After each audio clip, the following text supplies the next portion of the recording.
Tana ne cherche pas à savoir si ce que raconte son père est réel ou pas, vrai de vérité vraie ou simple pacotille.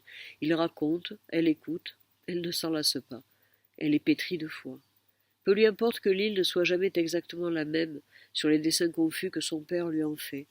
Peu lui importe que le nom de son royal père soit espagnol quand il n'en parle pas un mot ou presque, et quand les lieux qu'il lui décrit portent, eux, des noms français matinés d'un créole fantaisiste.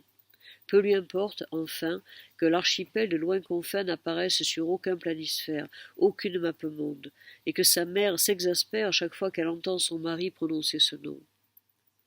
Tana trouve des raisons à tout, arrive à se convaincre que sa mère soupire de chagrin et non d'agacement, qu'il doit lui être insupportable d'entendre évoquer ce merveilleux royaume qu'elle non plus n'a jamais vu, puisqu'elle a rencontré le père de Tana en France après sa fuite.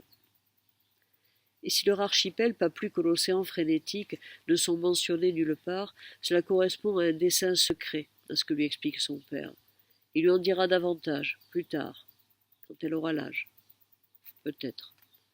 En tout cas, qu'elle n'aille pas s'imaginer un oubli fâcheux de la part des cartographes, ou une inexplicable erreur. Cette carence est voulue. Mieux, elle est nécessaire, car dans l'esprit compliqué de son père, comme dans celui de tous les délirants, il n'y a jamais aucun hasard. Tout peut s'expliquer, se décrypter, tout a toujours une raison d'être. Le monde de son père est un château de cartes. Si personne n'y touche, il peut tenir 1000 ans. Un souffle, et il s'effondre.